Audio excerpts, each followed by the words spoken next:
Esta é a história de uma civilização que foi compreendida pelo universo através do sexto sentido que todos nós temos, mas que poucos sabem usar, a intuição.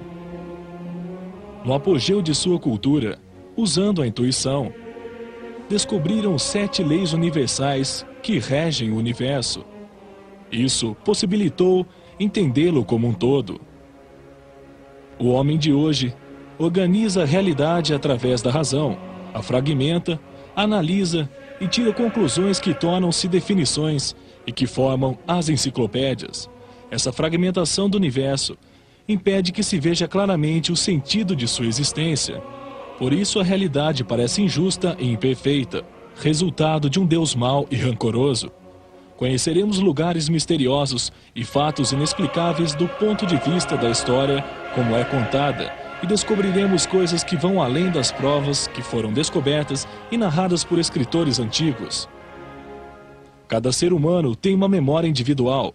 Da mesma maneira, a natureza fotografa e armazena todos os eventos que sucederam no passado em uma supermemória coletiva. São os arquivos acásticos. Alguns seres humanos podem concordar voluntariamente com a memória da natureza. Eles têm nos transmitido histórias da Atlântida que obtiveram através do sexto sentido, essa intuição ou forma de obter conhecimentos sem participação da razão, que chama-se clarividência astral. Esta viagem será cheia de surpresas. Vamos abrir a mente e deixar de lado os preconceitos.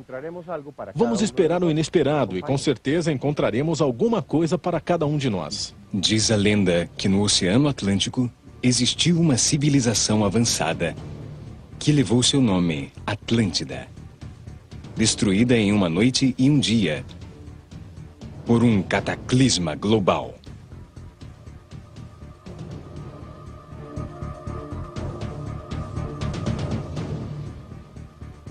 Tudo indica que sua civilização desapareceu com o dilúvio universal no final da Era de Virgem.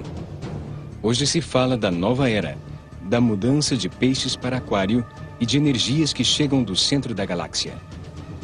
Há 12.960 anos, a atividade do Sol aumentou tanto que a temperatura subiu 20 graus centígrados em apenas 100 anos. Isso fez com que o clima glacial de Pleistoceno terminasse e, como o gelo se derreteu, o nível do mar subiu 130 metros. Hoje sentimos como o clima está mudando. Inundações e furacões são notícias diárias. Enormes geleiras que se desprendem do solo e o aquecimento global da Terra, que é conhecido como efeito estufa. O filósofo Platão disse que os atlantes se submergiram devido a um materialismo egoísta por querer sentir emoções e experimentar os prazeres do corpo.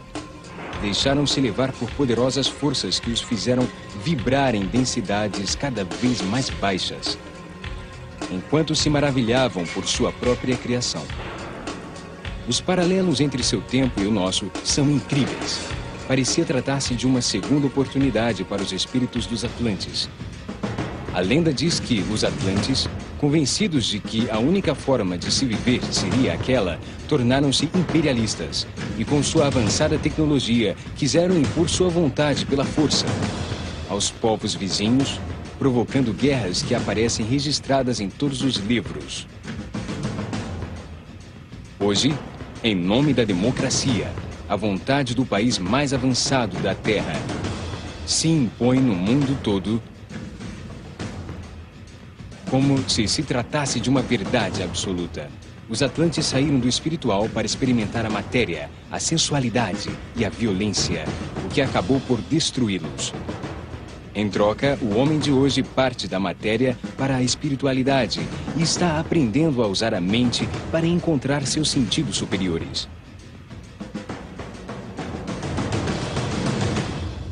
Para a história oficial, a Atlântida é um mito. Não se aceita que tenham existido homens pensantes que desenvolveram uma civilização durante 25.000 anos e que essa civilização desapareceu com o dilúvio universal há 12.960 anos. A história oficial garante que o homem veio do macaco, na África há 1 milhão de anos, e que o Homo sapiens, o homem pensante, existe como espécie dominante no planeta há 40.000 anos. Existem provas que indicam que civilizações muito avançadas, com tecnologias que desapareceram por um cataclismo universal, existiram muito antes dos sumérios, a primeira civilização aceita sobre a Terra.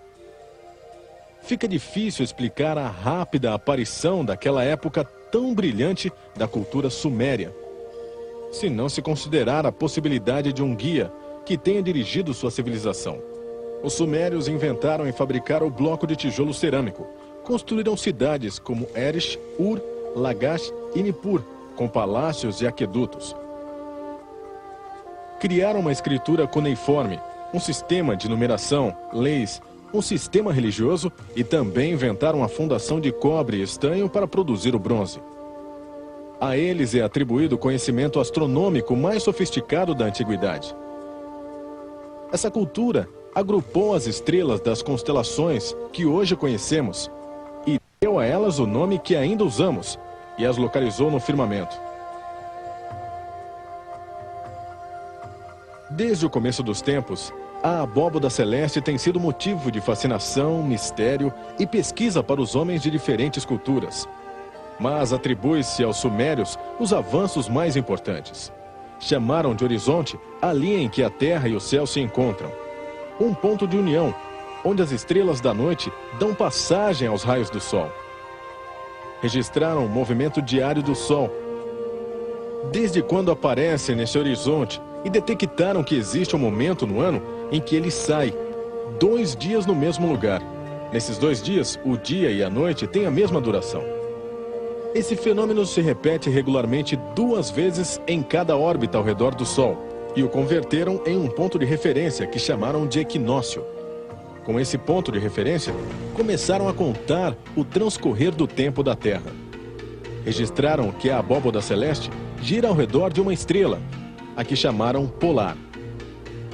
Dividiram o céu em 12 quadrantes e registraram perfeitamente cada um, batizando todas as suas estrelas com nomes significativos.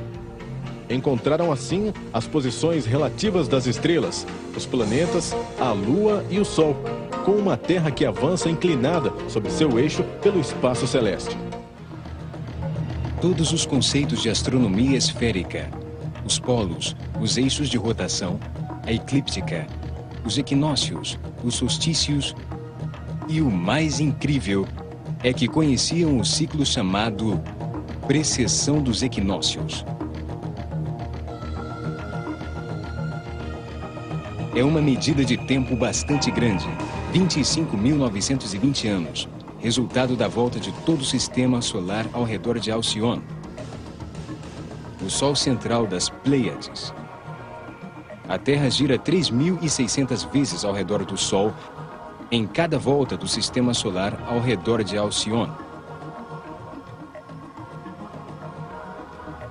Supõe-se que encontraram esse ciclo quando perceberam que o aparecimento anual do ponto de referência estabelecido, o dia do equinócio, atrasava um pouco a cada ano. O atraso é de 1 grau a cada 62 anos e é conhecido como precessão dos equinócios. Com isso, os sumérios agregaram ao tempo terrestre o tempo celeste, uma enorme medida que determina ciclos que têm sido precursores de mudanças gigantescas. Dividiram o círculo desse trajeto em 12 quadrantes, cada um com 30 graus de espaço celeste, simbolizado por um animal. É o círculo de animais ou zodíaco. Cada quadrante, ou era, durava 2.160 anos.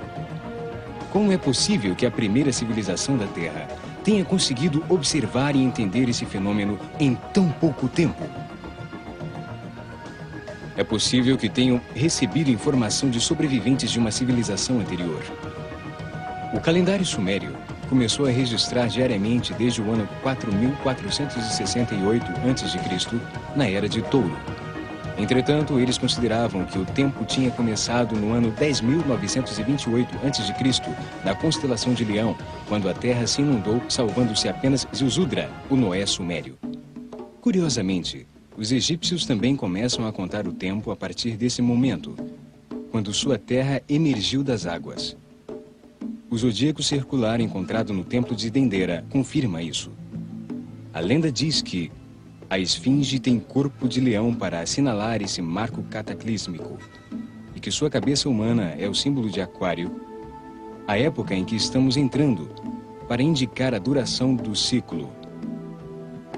Os cientistas atuais confirmam que naquele momento marcado pelos egípcios e sumérios, terminou a era glacial do Pleistoceno, quando o nível das águas do mar do mundo todo subiu 130 metros.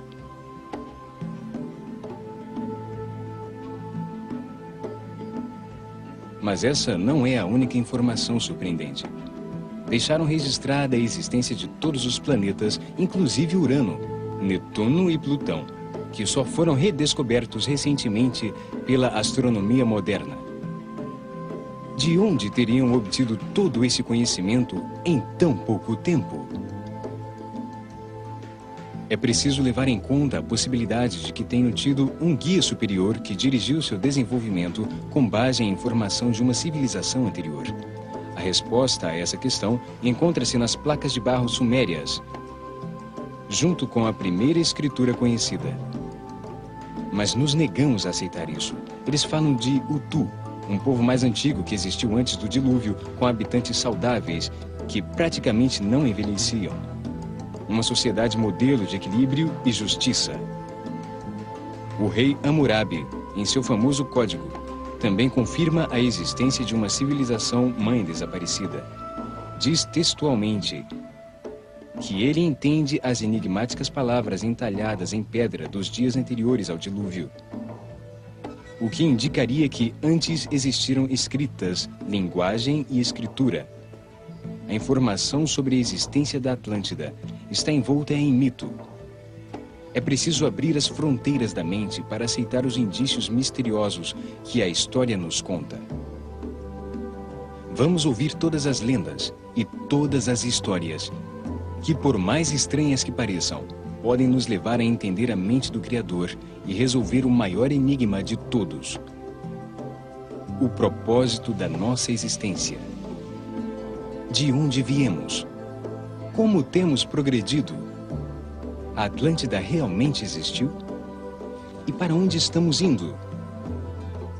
Vamos analisar o trajeto da alma do homem, desde a primeira luz dos tempos até os mundos da matéria e da forma, através dos corredores de sua experiência evolutiva. A civilização que floresceu durante 13 mil anos precisa ter existido no final da Era Glacial, conhecida como Pleistoceno. Com as condições climáticas existentes, poderia ter se desenvolvido só nas regiões tropicais do planeta, entre os paralelos e a 35 graus ao norte do Equador e 35 graus ao sul. De acordo com a descrição de Platão, a Atlântida estava localizada no centro do Atlântico.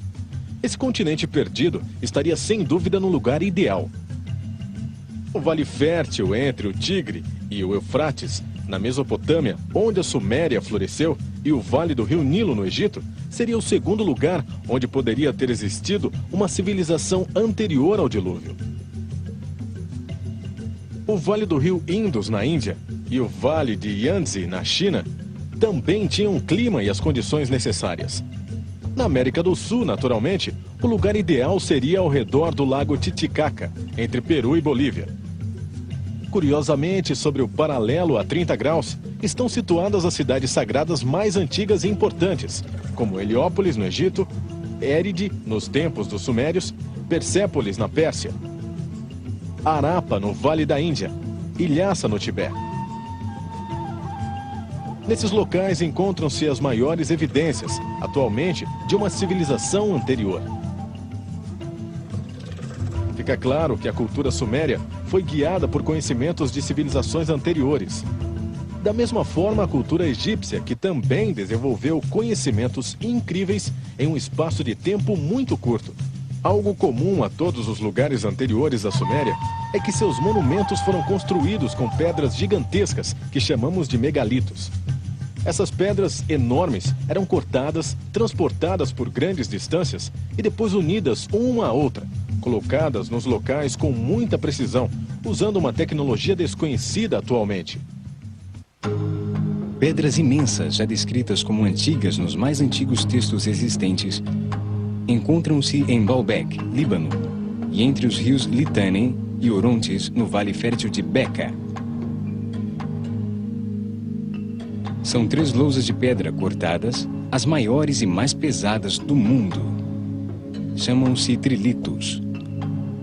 Fazem parte de uma gigantesca plataforma artificial de pedra de cerca de 700 metros de lado, projetada para resistir enormes pesos e pressões. Cada uma das 3 lousas pesa 1.200 toneladas, mede 25 metros de comprimento, 8 metros de largura e 5 metros de altura. Foram colocadas a 8 metros de altura sobre outras pedras que as apoiam, com um encaixe tão preciso que não se pode introduzir uma folha em suas juntas. Hoje não existe o equipamento adequado para levantá-las e muito menos para colocá-las com tal precisão. Foram levadas até o local por 3 quilômetros de distância, onde foram entalhadas. Mas não existem pistas de nenhum caminho ou rampa usada para deslocá-las. Uma pedra do mesmo tamanho, cortada perfeitamente, que os construtores originais nunca usaram, ainda está no lugar onde foi entalhada.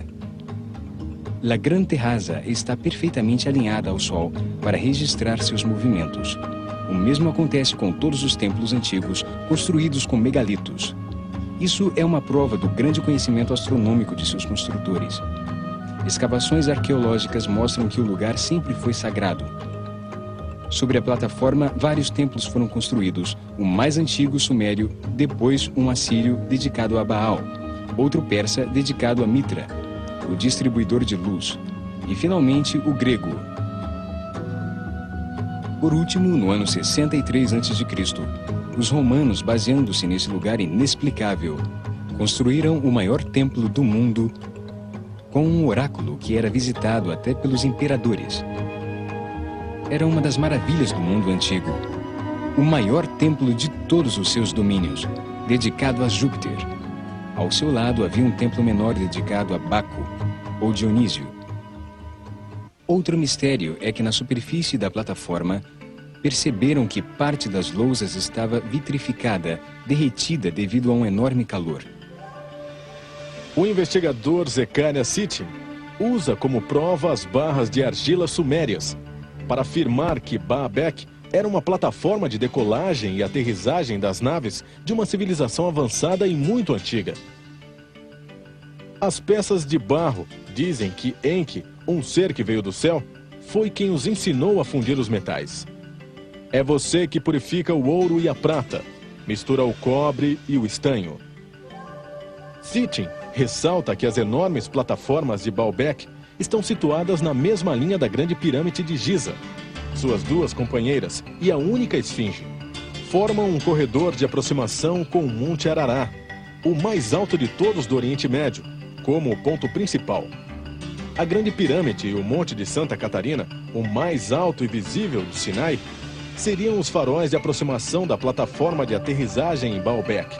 Ambos encontram-se na mesma distância daquele ponto. Qualquer que seja a hipótese que esteja certa, os trilitós mostram que nossa atual civilização não é a primeira que existe nesse planeta. A maior e mais misteriosa construção do mundo encontra-se na plataforma de Giza, ao lado do rio Nilo, no Egito. É a única das 7 maravilhas do mundo antigo que ainda existe. A Grande Pirâmide é um lugar de conhecimentos construído com propósitos religiosos. Tem uma localização precisa, astronômica e geomagnética. São atribuídas aos faraós egípcios de 2.500 anos antes de Cristo. Mas existem hipóteses de que tenham vindo de uma civilização anterior à nossa, que muitos chamam de Atlântida.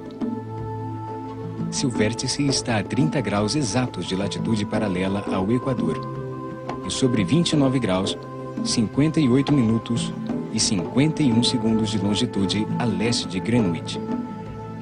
Devido ao momento das placas de 8.190 anos, esse ponto esteve situado nos 30 graus exatos, com um azimute de norte real. 30 graus de latitude, 30 graus de longitude. Uma localização absolutamente precisa. A relação entre sua altura, o tamanho de sua base e o ângulo de inclinação de seus lados indicam que conheciam o número π. A relação exata entre o raio de um círculo e sua circunferência. Um conhecimento que supõe-se tenha sido descoberto por Pitágoras, Muito tempo depois, prova da avançada tecnologia usada naquela construção perfeita foi o imenso tamanho do projeto, uma montanha artificial feita com 6 milhões de toneladas de pedra, 203 degraus de alturas diferentes, mais pedras que as usadas em todas as catedrais e igrejas construídas em todos os tempos. Era alta como um prédio de 48 andares. Sua altura de 147,8 metros é uma fração da distância da Terra ao Sol, hoje conhecida com 147,8 milhões de quilômetros. Um projeto tão importante executado a longo prazo requeriu um cuidadoso planejamento administrativo. Nunca houve um esforço tão gigantesco como esse. Nem mesmo com a atual tecnologia realizaram um projeto de tal magnitude. De fato, os japoneses, em 1981, tentaram fazer um modelo similar com 50% da escala. A construção caiu com seu próprio peso e tiveram que abandonar o projeto. Os egiptólogos dizem que os egípcios entalharam com ferramentas e objetos de cobre 2,5 milhões de blocos de pedra. Depois moveram cada bloco, que pesava entre 2 e 6 toneladas, sobre rodas de madeira, da pedreira que ficava a quilômetros de distância até uma altura de 48 andares. Experimentos são feitos hoje com supercondutividade e perceberam que é uma forma de anular a gravidade. É possível reduzir o peso de grandes objetos até 90%. Se fossem feitas rampas, estas teriam que ter mais de 2 quilômetros de comprimento e 3 vezes o peso da pirâmide. Senão tudo cairia devido ao imenso volume. Uma vez ali, juntaram as pedras camada por camada, com extrema precisão, para armar 3 corredores, 2 câmaras e galerias internas com portas secretas que não foram descobertas durante séculos. Depois revestiram a superfície com 144 mil blocos de granito branco perfeitamente polido, cortados com exatidão matemática, com ângulos retos em todos os lados e juntas que não tinham mais de 2 milímetros. Tudo isso sem gruas e só com ferramentas de cobre e bronze. Se fôssemos pensar na tecnologia de hoje, seria um desafio enorme. Significaria levar as peças que pesavam várias toneladas ao topo do 48º andar. Uma demonstração de poder, desejo de permanência e notoriedade de um faraó que, no entanto, nunca deixou que nenhuma inscrição contasse sua façanha e nunca a utilizou como sepultura, como dizem que é. Entretanto, no ano 1299 d.C., o médico árabe Abdul Latif escreveu que partes do revestimento tinham estranhos hieróglifos que ninguém no Egito de sua época entendia e que, se fossem copiados, encheriam um livro de 6.000 páginas. Mas 2 anos depois, um poderoso terremoto derrubou alguns granitos do revestimento e, como sinal de destruição e ignorância, foram usados como material para a construção de edifícios no Cairo. Dessa forma, essa antiga informação gravada na superfície foi perdida e ela nos confirmaria sua origem. Em seu vértice havia uma peça de ouro, similar à encontrada na pirâmide de Amen-en-Ket, em Dazur, que tinha um antigo emblema do globo alado que os egípcios herdaram dos sumérios e este seguramente dos atlantes. As lousas de granito branco polido, altamente reflexivas da luz solar, atuavam como um imenso espelho que refletia a luz do sol. Em sua enorme superfície, a Grande Pirâmide tinha 109.500 metros quadrados e dava para ser vista da Lua como uma estrela brilhante, o que a tornava um farol planetário. Os egípcios a chamavam Iket, que significa luz gloriosa. A palavra pirâmide vem do grego pira, que significa luz ou fogo, e de midos, que significa medição. Por sua vez, baseadas nas palavras Urim, Midem, que significam medidores de luz. Os sumérios chamavam seus sugarates piramidais de Esh, que significa fonte de calor. Os maias, do outro lado do Atlântico, as chamavam Piruamanco, que é foneticamente similar e significa o mesmo, revelador de luz. A posição exata das pirâmides com relação ao Sol faz com que suas diferentes façanhas sirvam para indicar o local em que o observador se encontra, e suas sombras indicam a direção leste no comprimento do paralelo sagrado, a 30 graus. A lenda atribui sua construção a um personagem incrível, Thoth, o Atlante, Shiktet Arelish Vomalitz, também chamado Kuf ou Hermes. Os sumérios o chamavam Nanar-Sin e os romanos Mercúrio, os maias Quetzalcoatl e os gauleses Teutates. Nas placas Esmeralda, fontes de Kybalion, escritas por Hermes Trismegistro, ou Thoth, ele afirma ser o construtor das pirâmides, milhares de anos antes de Faraó Kelps. Vamos abrir a mente à imaginação. Vamos permitir que a intuição nos conduza. Vamos examinar teorias e percepções de seres extraordinários que podem nos abrir janelas a um universo desconhecido. Informações misteriosas dizem que a pirâmide é uma antiga máquina de origem atlante, que através de sons produzia estados de consciência que conduziam à iluminação. Um farol espiritual. A palavra alquimia vem de Ken, o antigo nome do Egito. Disse que alquimista é a pessoa que quer converter o chumbo em ouro. Entretanto, realmente, a alquimia é a busca mística para se conseguir a iluminação. A transmutação dos metais é só um subproduto. Para transformar a matéria em espírito, é preciso ter essa intensidade de consciência que só permite estar presente no momento presente, usando energia interna e não divagando em outros tempos. Para dar o passo final nessa transformação, os iniciados usavam as 3 câmaras dessa máquina, passando 10 dias em seu interior para poder chegar a um estado vibratório cada vez mais alto, até alcançar a luz. Na câmara subterrânea, os discípulos permaneciam durante 3 dias, confrontando seus medos e escutando suas vozes interiores. Caverna escura representava o chakra raiz. A misteriosa história nos conta que na grande galeria havia diferentes tipos de pedras e cristais, que quando eram golpeados ou provocados, produziam as notas de 3 escalas musicais que reverberavam por toda a pirâmide.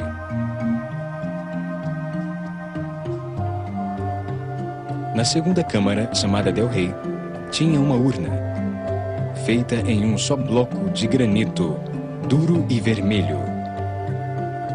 Para fazermos uma hoje, seriam precisos poderosas brocas com pontas de diamante ou brocas ultrassônicas, impossíveis de terem existido no ano 2500 a.C.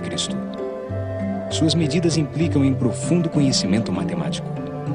Seu volume externo é exatamente o dobro do interno. Tem a mesma área cúbica da Arca da Aliança. Ao ser golpeado, emitia um som que reverberava por toda a pirâmide, como se tivesse sido projetada para emitir sons de alta frequência ou sinais eletroacústicos com uma tecnologia incompreendida. A misteriosa história conta que o iniciado ali ficava durante outros 3 dias, submetido à reverberação dos sons cada vez mais altos. A vibração envolvia a área e era transmitida ao corpo, induzindo a elevadíssimos estados de consciência. Na chamada Câmara da Rainha, ficavam durante outros 3 dias enquanto o estado de consciência adquirido era fixado e a possibilidade de transformar voluntariamente a matéria em espírito. A vida em eterna consciência. Um dos canais da Câmara do Rei está perfeitamente alinhado ao mês de dezembro com a estrela Alnilam, no cinturão de Órion. Uma constelação dedicada pelos egípcios a Serhu, ou Osíris, o deus da ressurreição.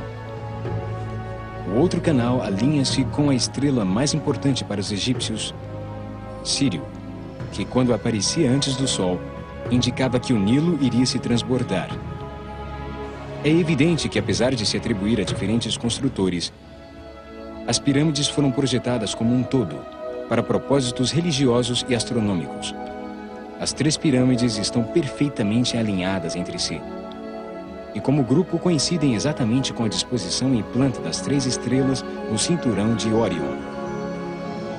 Todas as suas características indicam um conhecimento superior, uma tecnologia incompreendida, e as misteriosas teorias sobre seu uso parecem muito mais acertadas que as teses sobre os túmulos dos faraós nunca ocupados. A esfinge, uma figura colossal entalhada em um só bloco de pedra, que olha fixamente para o leste, é atribuída a Khephren, por se encontrar mais próxima de sua suposta pirâmide. Entretanto, uma pedra entalhada por Quéops foi encontrada, o antecessor de Khephren, o que pode indicar, como tantos outros faraós, que tenha tirado a areia que a cobria e chama a esfinge de guardiã da eternidade, que guia os ventos com o seu olhar. A esfinge tem marcas de severas erosões causadas pela água. Conclui-se por sua profundidade que levou milhares de anos para que isso ocorresse. O pensador esotérico George Ivanovich Gurdjieff dizia que a esfinge era mais antiga que a história do Egito, mais antiga que seus deuses, mais antiga que as pirâmides, que nela não existe nada acidental, nada sem significado. As histórias de Beelzebub afirmam que a civilização egípcia começou com o conhecimento intuitivo e lunar de alguns sobreviventes da Atlântida. Parece haver indícios suficientes para concluir que as pirâmides e a esfinge são mais antigas do que se diz. Que sua função não era precisamente a de ser sepultura funerária. E isso nos mostra que devemos prestar mais atenção na lenda que diz que seu construtor foi Thoth, o Atlante. Outro local misterioso é Tiahuanaco, sobre o lado Titicaca, entre Peru e Bolívia.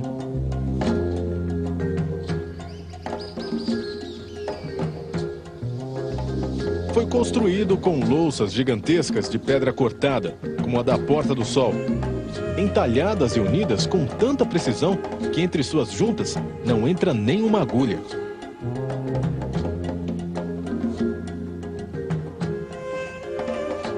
É um procedimento similar ao que se encontrou em Baalbek, Egito. Em Tiahuanaco, a 3.000 quilômetros de distância, a tecnologia era ainda mais sofisticada, pois usavam juntas de metal fundido para manter os blocos de pedra no lugar. Para derreter as peças no local designado para cada pedra, seria preciso um equipamento portátil, uma tecnologia que não existe hoje em dia. A cidade foi construída como um imenso relógio para medir as posições do Sol em seu percurso diário. Um imenso templo do Sol. No centro de sua porta principal, o Sol nasce em todos os equinócios de verão. E nas esquinas de sua muralha, existem mistérios que permitem calcular que o complexo foi construído há pelo menos 12.500 anos por uma civilização hoje desaparecida. Recentemente fizeram medições que determinaram que o Sol, no solstício de verão e o solstício de inverno, nasce fora das esquinas de suas muralhas, o que para um complexo situado com tanta precisão parecia incrível. Pesquisas realizadas por Arturo Poznansky indicam que o Sol nascia exatamente em cada esquina, quando o ângulo de inclinação do planeta com relação ao Sol era de 23 graus exatos. Atualmente é de 23,5. Calcula-se que essa era a inclinação que o planeta tinha há 12.500 anos, quando atravessava o quadrante correspondente à constelação de Leão, em sua volta de 25.920 anos ao redor de Alcione, o Sol central de Pleiades, conhecido como a precessão dos equinócios. Esses exemplos demonstram a existência de uma cultura inteligente anterior ao dilúvio, com conhecimentos astronômicos, matemáticos e uma tecnologia para fundir metais, cortar, erguer e encaixar grandes e pesados blocos de pedra na construção de edifícios alinhados astronomicamente com o Sol. Informações para a realização desses programas, encontramos evidências que demonstram que os atlantes usavam a intuição para entender como o universo funcionava como um todo. Esse fato é de fundamental importância, pois pode nos ajudar a encontrar respostas para os tempos que vivemos. Nesse programa vamos ter uma visão geral dessa informação e nos seguintes iremos aprofundando ponto por ponto para facilitar o seu conhecimento. Na Escola de Mistérios de Naakal, na Atlântida, ensinavam aos iniciados uma informação que foi conservada no círculo secreto de certas sociedades e que hoje, graças à abertura dos tempos que vivemos nesse início de século, consegue chegar a todos nós. Os Atlantes, usando sua intuição, descobriram que o universo funciona regido por 7 leis fundamentais. O cumprimento absoluto e eterno dessas leis permite que seu funcionamento seja perfeito. O propósito das 7 leis é reger a criação e organização do universo, a escola de aprendizagem e evolução dos filhos do Criador. Organizam o desenvolvimento das consciências inocentes emanadas dele, através de uma série de experiências que as conduzem à sabedoria e à compreensão de que sua origem é o amor.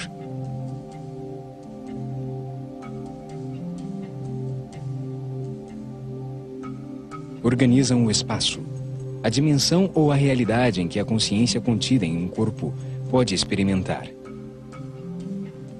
Determinam a duração de cada experiência que se vive, o tempo de tudo que já existiu, existe e existirá.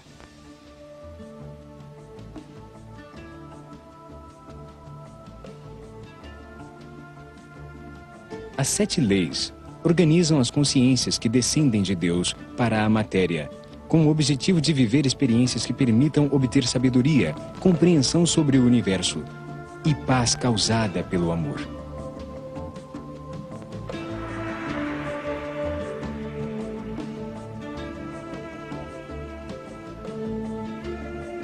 São aplicadas a tudo que se manifesta, tudo que foi gerado, tudo que existe em todos os níveis, vibrações, dimensões e realidades. Tudo que se manifesta em todos os mundos, no físico ou material, no psiquismo, no mental, no astral e no mundo espiritual. Regem o processo de vida para que se compreenda pouco a pouco o que existe e a maneira como funciona. Ao conhecer as 7 leis e verificar que se aplicam a tudo que se faz, se pensa, se sente e se imagina, compreende-se como funciona o universo, para que estamos aqui e para onde estamos seguindo.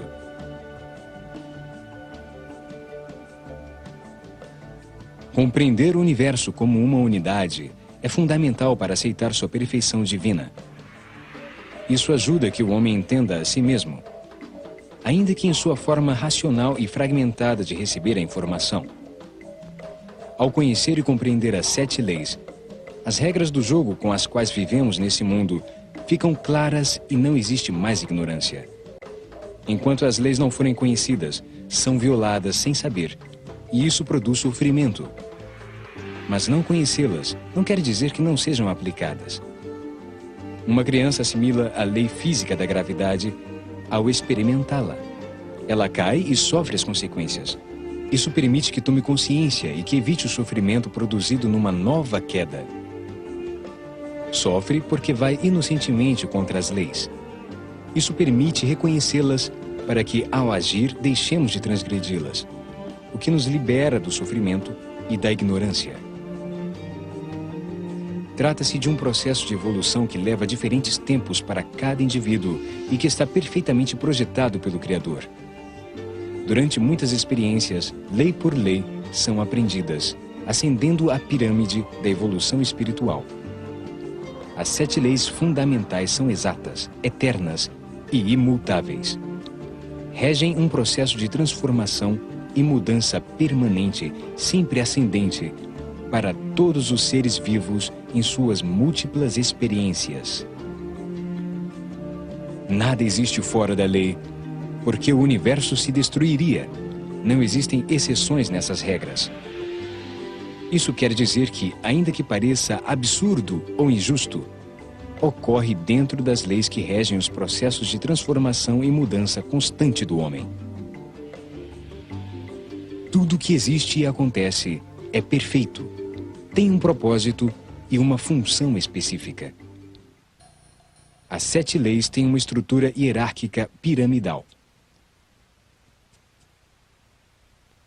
Quanto mais alta a lei estiver na pirâmide, maior quantidade de informação contém, e por isso, as leis superiores atuam sobre as inferiores. estão divididas em dois grupos fundamentais. 3 leis regem a parte inferior ou inferno da vida. Quanto mais baixa estiver a consciência na pirâmide evolutiva, mais baixo vai vibrar. Mais processos tem que viver. Mais submersa à matéria e às paixões animais. Mais rodeada de sofrimento e ignorância. A lei da natureza organiza o corpo físico e seus processos intuitivos para que, ao funcionar perfeitamente, possa conter uma consciência que evolui eternamente. A lei da harmonia rege as margens do desequilíbrio necessário para que tudo se organize e exista durante um tempo e depois mude para gerar outro processo. A lei da correspondência determina a duração das experiências, o local onde são produzidas e os limites entre os processos simultâneos de diferentes indivíduos. Determina quando a consciência está suficientemente madura para subir de um nível a outro de aprendizagem. Entre a parte inferior e a parte superior da pirâmide está a lei da evolução. A lei da evolução determina a ordem e a razão dos processos em que a consciência está submetida, ou seja, determina o destino. Determina os erros que existem para se aprender. 3 leis regem a parte superior ou o céu da vida. Quanto mais alta a consciência chegar na pirâmide evolutiva, mais alta vibrará, rodeada de felicidade, paz e sabedoria. A lei da polaridade rege a relação e o movimento entre o masculino e o feminino e todas as forças opostas para gerar a criação. A lei da manifestação diz que todas as coisas criadas devem existir primeiro na mente de Deus. Essa lei determina a passagem dessas ideias intangíveis para que se manifestem no universo tangível. A lei do amor dá origem a todas as outras leis e tem toda a informação do universo codificada para levar a consciência à compreensão de que tudo acontece por amor. Para os Atlantes, a vida é a faísca divina que anima tudo o que existe.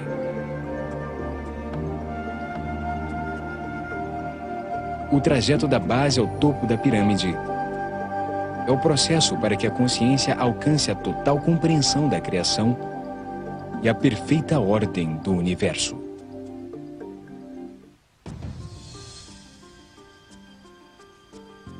As 7 leis universais unem a ciência, a arte, a religião, a filosofia e a teologia em uma só unidade orgânica, em um só conceito que produz uma visão unitária do funcionamento do universo.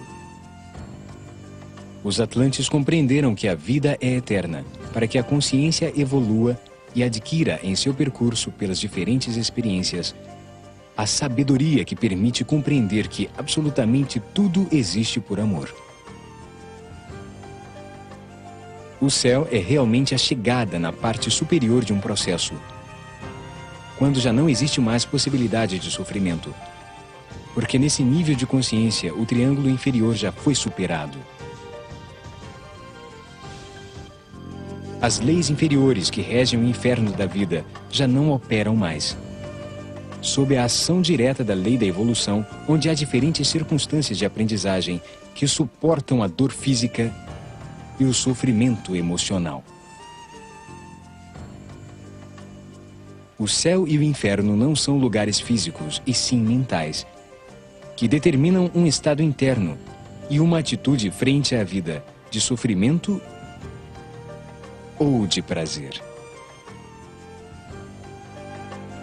Essa compreensão é o legado de uma civilização desaparecida. A conexão com os Atlantes.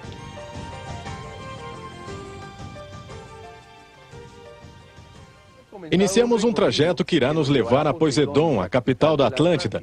E nesse trajeto encontraremos informações que podem nos ajudar a compreender melhor o processo que chamamos de vida. Nesse programa podemos comprovar que existem provas de uma civilização anterior à nossa, com tecnologias mais avançadas. Nos aproximamos de uma explicação geral do centro filosófico da vida atlântica, as 7 leis do universo. No nosso próximo programa, veremos outros locais misteriosos e como praticamente todos os livros sagrados de todos os povos confirmam a existência da Atlântida, de naves espaciais e bombas atômicas que têm 12 ou 13 mil anos.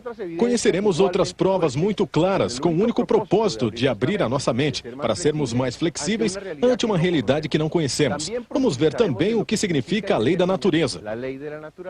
Acompanhe-nos no nosso próximo programa.